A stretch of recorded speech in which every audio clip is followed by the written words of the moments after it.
పాటిగల్లి వినాయక్ నగర్ మున్నూరు కాపు సంఘం ఆధ్వర్యంలో ఘనంగా బోనాల పండుగను నిర్వహించారు.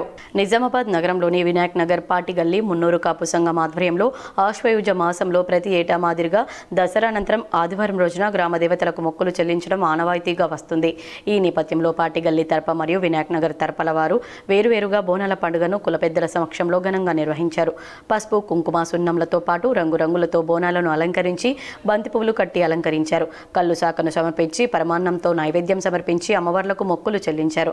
అనంతరం పిల్లపాపలతో కలిసి కుటుంబ సభ్యులంతా డప్పు వాయిద్యాలతో నగరంలోని 5 చేతుల పోచమ్మ, మహాలక్ష్మి అమ్మ, మత్తడి పోచమ్మ, పెద్ద పోచమ్మ, నల్ల పోచమ్మ ఆలయాలకు వెళ్లి బోనాలతో అమ్మవార్లకు కుల సభ్యులంతా కలిసి మొక్కులు తీర్చుకున్నట్లు వారు తెలిపారు. ప్రతి ఏటా కొత్త పంటలు ఇంటికి రాగానే వాటితో అమ్మవార్లకు నైవేద్యాలు సమర్పించి పిల్లపాపలను, పాడి పంటలను చల్లగా చూడాలని అమ్మవార్లకు మొక్కుకున్నామని కుల సభ్యులు తెలిపారు. ఓకేనా.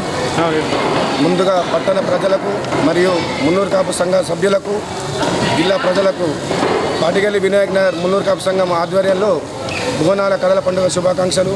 ఈ బోనాల ముఖ్య ఉద్దేశం ఏమిటంటే దసరాకు ముందు దీపావళి మధ్యలో ఈ బోనాలు జరపడం జరుగుతుంది. ఈ బోనాల టైంలో వరి కోతలకు రావడం జరుగుతుంది. వరి కానీ, పాడి పశువు కానీ అందరం బాగుండాలని ఈ బోనాలు తీయడం జరుగుతుంది.